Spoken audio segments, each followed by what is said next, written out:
What's up, guys? You already know, it's me, Kira, and today I'm going to tell you everything you need to know about pressuring people in the corner, escaping the corner, and how to find your own style.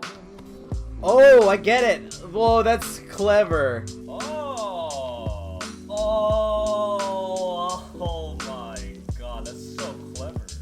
Thanks to everyone who participated in my indie game's closed beta. If you missed it and want to get notified about the next closed beta, or just when things happen in general, you can sign up at epiphanycity.com/demo. In general, there are three major ideologies when pressuring an opponent that's stuck in the corner. The first, of course, is to attack your opponent. The downside of being in the corner is that a lot of options are no longer available. That means an attack is much more likely to hit, or at least start shield pressure, in which case you have an even higher chance to hit them because they can't roll back. And if you do land a hit, your opponent gets sent off stage, which actually makes more moves viable. For example, Fox's neutral air usually won't start up much of a combo if your opponent is holding down, but here it just sets up for a kill opportunity.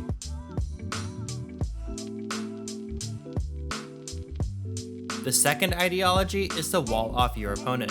Everybody has this innate urge to get back to center stage, whether they're aware of it or not. So this is the perfect way to take advantage of that by throwing out moves that stuff them from coming in. And even if you do get hit, it's not that bad, because you can just ASDI and bounce out of combos, depending on your percent and the move you got hit by, of course. And the last style of corner pressure is actually to retreat. Now, this might sound weird since you're supposed to be putting pressure on your opponent, but the idea here is that you have earned yourself all of the stage to work with, so you might as well take advantage of it. Combine this with the knowledge that everyone is eventually going to have to make their way back to center stage in order to win the game, and you'll have a much easier time with punishing any type of approach they want to do. Now, in reality, you shouldn't resign yourself to just one of these styles, and you need to be mixing up all three of them. Watch what your opponent is most likely to do and react accordingly. One way to do this is to start by walling them off. Back airs, up tilts, retreating aerials, etc. In general, this is the first thing that players go for, and you can still keep yourself safe even if you miss. If your opponent just waits in the corner waiting for you to mess up, then you can lay on the pressure and catch them rolling. And if your opponent's being really tricky or is just throwing out Hail Marys, back up and make them work for it. Force them to make 2 to 3 good decisions in a row just to get back to a neutral position. If you hit them even once, they'll get sent right back to where they started. The best example of this was actually SFAT back in the day when he was taking sets off of Mango, HBox, and Mewtwo-King.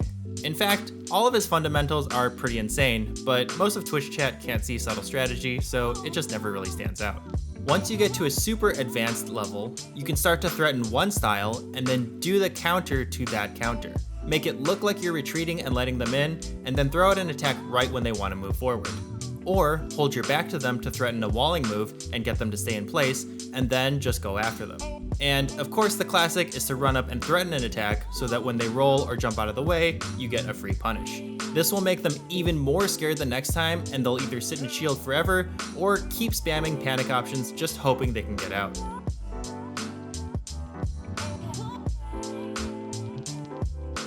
So then, how do you escape this dreaded corner? Well, you're gonna have to be one step ahead of your opponent to win from this bad position, but you can use the same information against them. Make it look like you're doing one thing and then do what counters that initial threat. For example, here Wizzy waits a while until IBDW switches modes and then he goes after him. Or you can try waiting in shield to try and bait an approach, and as soon as they do so, you either jump or buffer roll. Your goal here is to try and bait an early aerial so it's less likely for your roll to get punished. Another option is to take space and then stop. Taking only a tiny bit of space is actually OP, as you might get close enough to punish any space move, and shield stopping is a 1-frame move.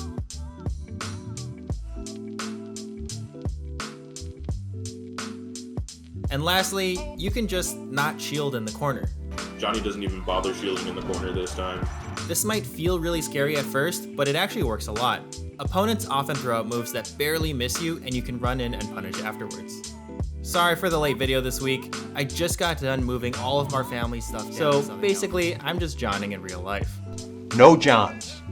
All of you Smashers are awesome. Thank you so much for continuing to watch and support us, and we'll see you next week.